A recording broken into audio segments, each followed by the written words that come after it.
Hello, I'm Dylan. I just wanted to make this video, an urge to make this video. Sometimes shit gets real heavy, and I'm trying to speak clearly, but also I need this for me. And maybe someone else needs it for them as well. So sometimes shit gets really heavy, and this is for everyone, but I feel like commonly in males, we it's like an expectation in society where we have to be strong.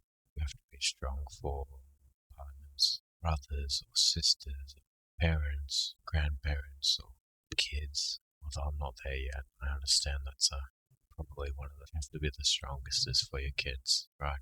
But with that expectation, it's almost as though you're expected not to cry, to talk about it, or let a friend know, let someone know about it, because you see that as a sign of weakness, or you see that as something that you shouldn't be doing.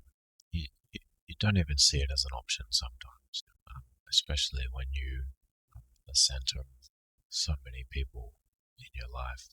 Although that sounds a little naive, sometimes that's just how it is. And I try and be a bit more transparent. I have my dad who suffers with alcohol abuse, and it hasn't always been that way. But I guess in hindsight, you could say it's not surprising. He's been through a lot of stuff as well. He's a great human with a lot of love for everyone, but he can't seem to shake this one. So there's dad with that, and then there's my partner who is amazing. She's always happy and always good spirit. If I'm ever down, she can help bring me back, yes, but also I try not to burden her with my grief too much. I don't want to take away her sunshine because I need it, and the world needs sunshine.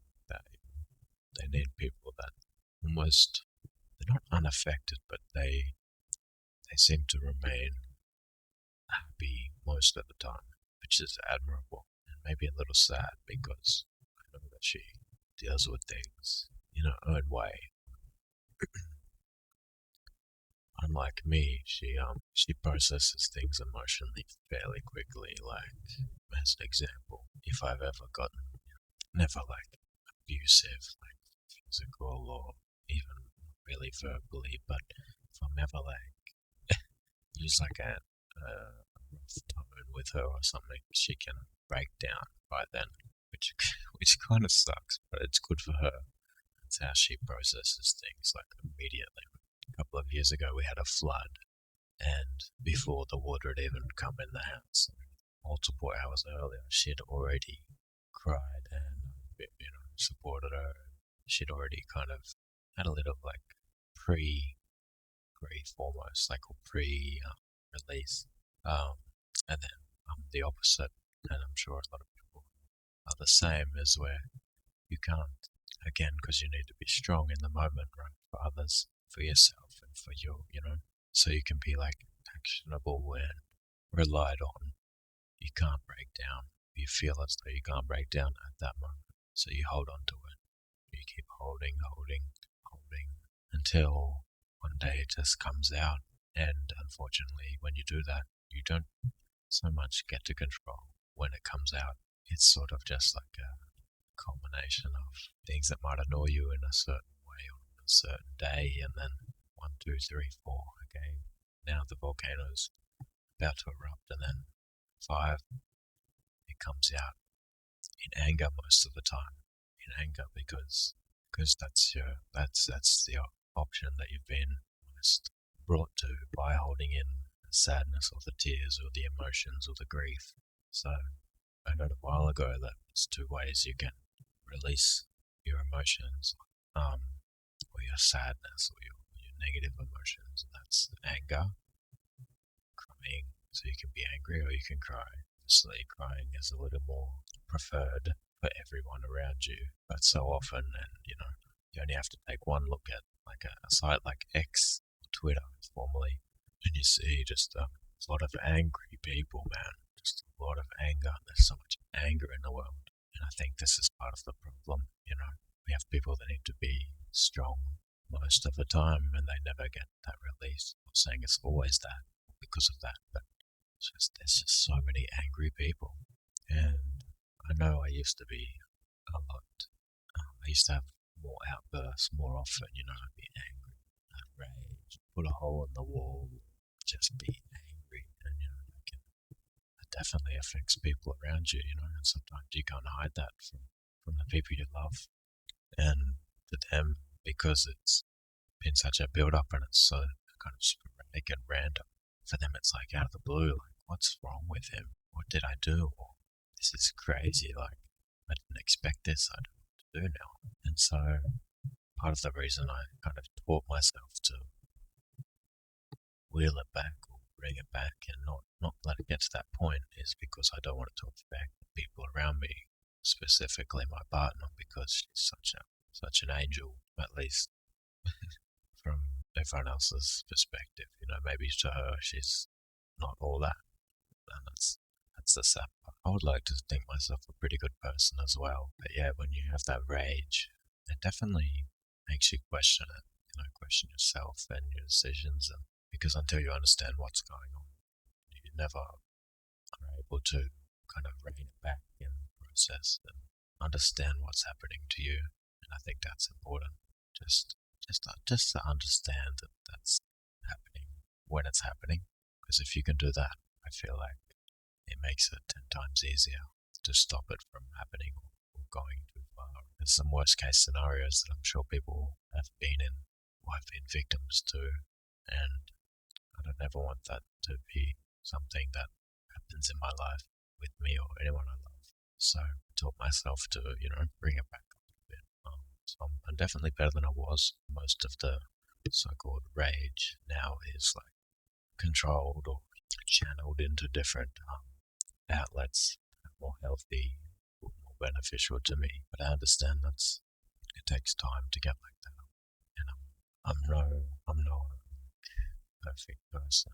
I'm not even close. I think if you can teach yourself to do that, it definitely helps you in the long run. Helps you and the people you love. Back to why I kind of made this video. So sometimes you're at the center and maybe you have a light over here, someone draining you over here, or you have these people that always see you as like my mates. Maybe they think I'm always like good, and maybe sometimes they worry about me. But even to them, you want to come across as like just chill, everything's chill, everything's cool, and hopefully they're okay too. And I'm sure they're trying to be the same for you, put on their best face. But yeah, so right now I'm about. I called a friend before and I told him I think I'm about 5.5 out of 10 mental, at the moment, because I'm still above, I'm still aware of everything that's happening and kind of why it's happening and how to make things better. Although sometimes a lot of time and a lot of mental strength to get through that. Honestly, I just wanted to vent a little bit, because if I can't get angry and I can't cry at the drop of a hat, then just let it seep out a little bit. Let's make the most of it. The way I feel at the moment. Don't get me wrong. Like, there are probably 65-70% of people that would trade places with me in an instant. Okay, I understand that. Like, I'm pretty lucky to be where I am and have things I have, family and friends that I have. I know that, and I hope you know that too, if you have those things. If you don't, hang in there and it'll happen, okay? But yeah,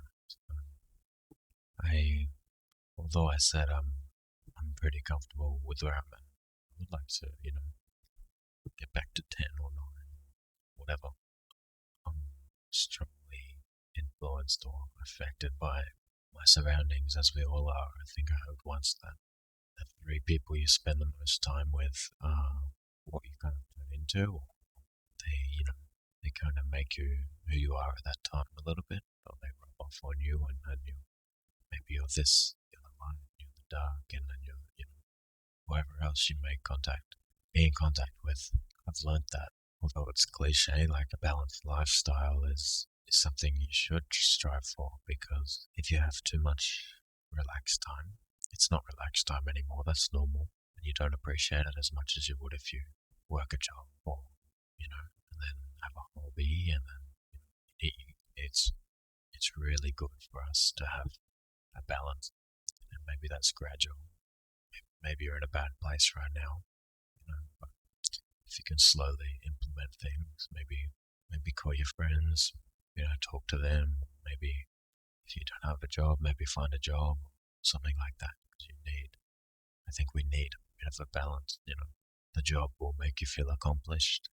When you come home, you feel accomplished, and you sleep well, knowing that you've influenced or had put your stamp on society in a way that's meaningful. Whatever it is, pushing trolleys, cooking in a kitchen. Maybe you're a lawyer, you help someone with these stuff. Let's put some bad people in a way to hopefully make them better people. Maybe you volunteer, which I'm sure people that volunteer already know how good that could make you feel. So whatever you're doing, I feel like that's one part, and then obviously make sure everything at home is good as well, because that's your base. That's where you have to come back to. There's a saying I love. I can't quite remember who the saying came from, but it goes like, tend to the garden you can touch. So your garden, you can touch. Your people, you can touch.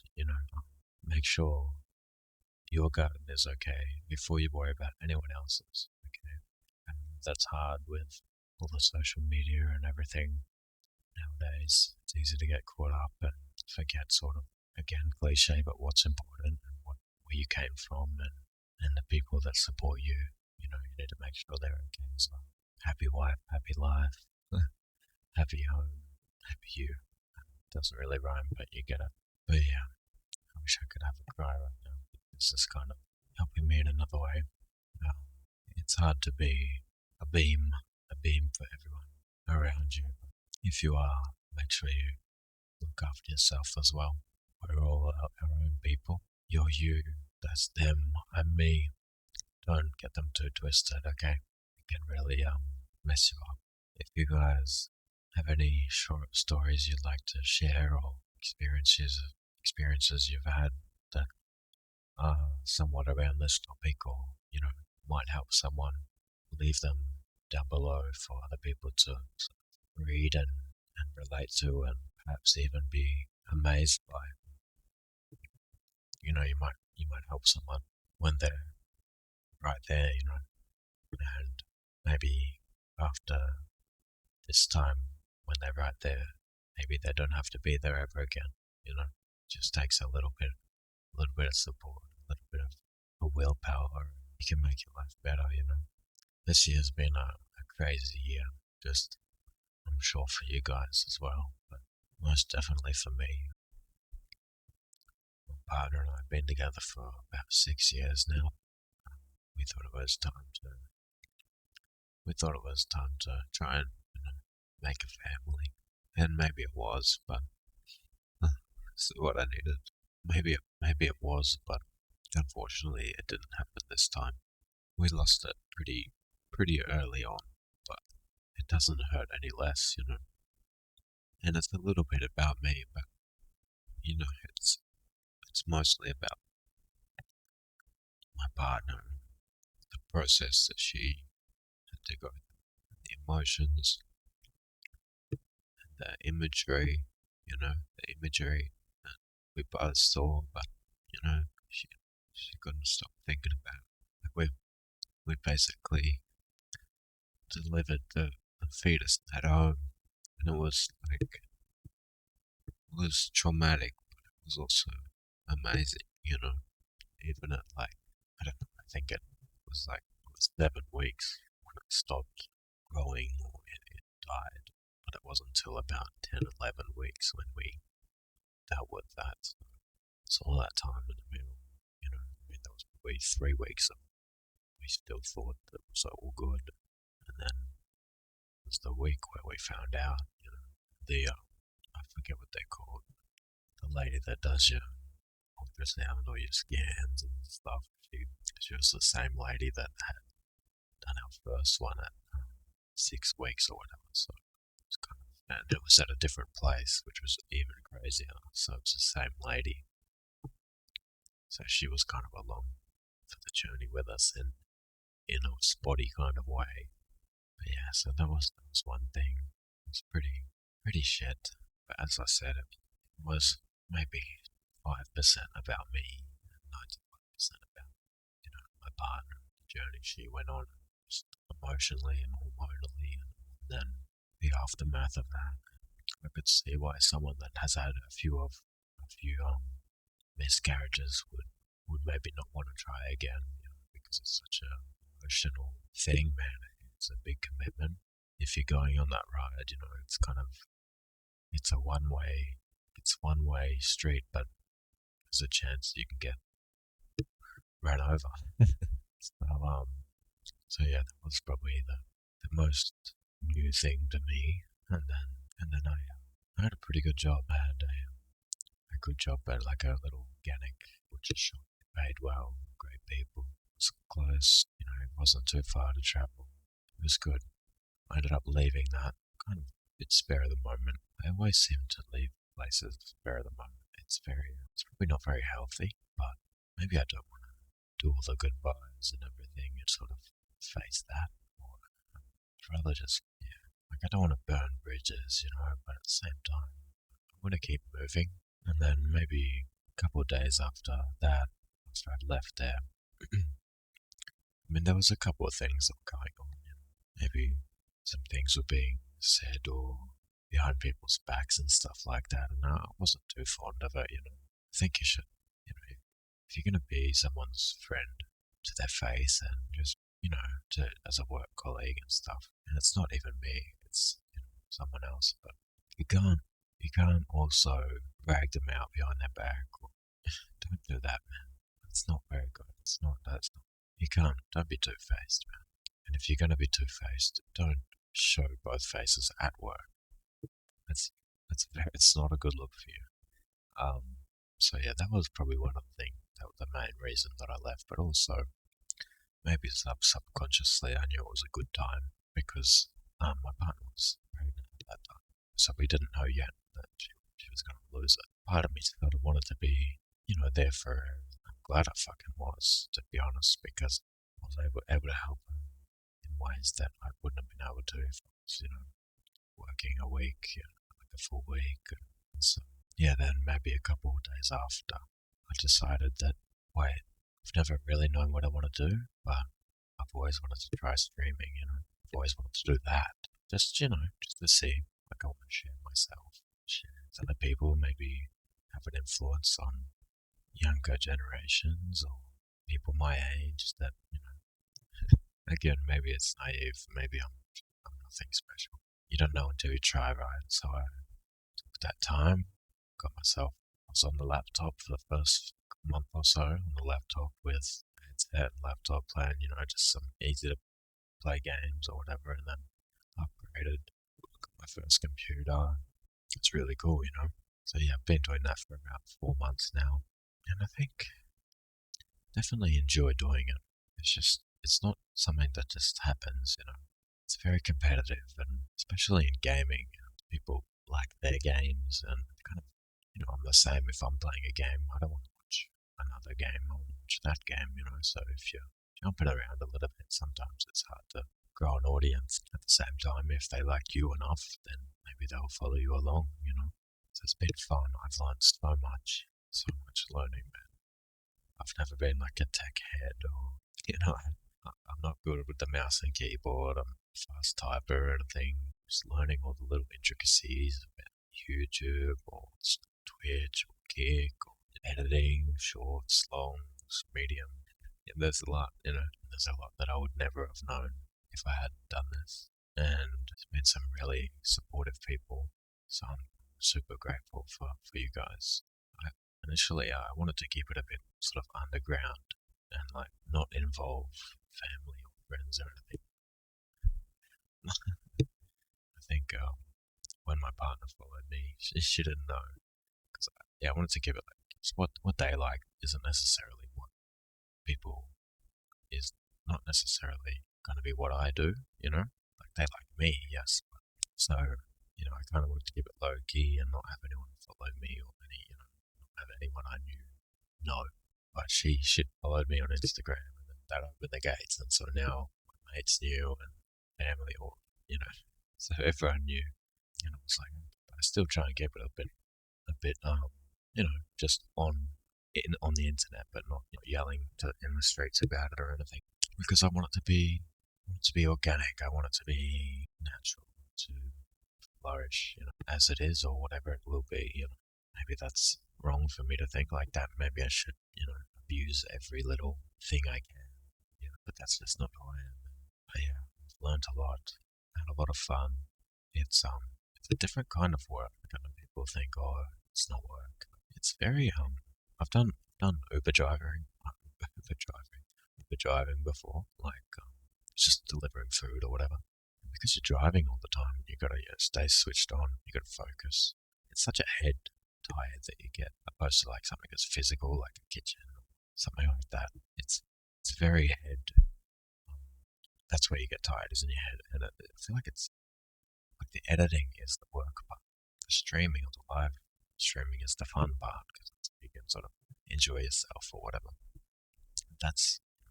Sometimes I wish I had a bit more energy for the streaming part and could just be more like, whoa, today. But again, it's not me. I don't want to be fake, man. There's so much fake shit out there. You guys don't need more. I just want to be who I am on that day, and if that's gonna take a bit longer for me to grow, then hey, it is what it is. Just have to work more of a second job or maybe another job. I'll be alright. So, what was I saying? Yeah, so editing is the work part, and again, it's very heady. Like you said, there's like a limit that you get to where you're like, if I keep doing more and more like editing or more and more videos out, when do I get to the streaming part? Am I going to have enough energy left to give myself to the world for next time I edit? So you kind of got to, especially when you're learning, when you're starting out, because it's learning makes you more tired than anything. Because your brain it's only got so much capacity to learn. Like as you get a bit older too, you don't learn as quickly as when you're a toddler and you're like a sponge. And then and it needs to sink in overnight when you sleep, and then you come back the next day and now you've learnt that. You'll get better at this, get better at that, which they say you should do. You got to get better. You got to gradually get better at everything. With like YouTube and editing and that sort of thing. So I still don't know the secret sauce, man. I definitely know that some things do better than others, and I know you guys like animal videos, and I would watch more animal videos because I love animals. But I'm just a bit worried that that I'll get my copyright struck or stuff like that. So I'm not trying to sabotage myself as much as I would like to include that kind of thing. Maybe I'll do it more in the future when we aren't trying to get YouTube partner and stuff like that. So sorry if this bored you guys or anything. Hopefully it helps someone. Hopefully it sheds some light on me and who I am and how things are, and hopefully it helps anyone that needs it. Look after yourself first and foremost. Don't be selfish, but look after yourself. Tell your family that you love them if you do. If you don't, maybe you got some work to do. Everyone has unique situations. Maybe your family hates you, maybe you hate them, but having that hate isn't healthy, man. Whatever you've got to do, try your best to make it less hateful, because you have to carry that around with you. If you know a mate's in trouble or struggling or something, give them a call, man. We have phones for a reason, bro. Give them a call. Let them know you'll be there for them.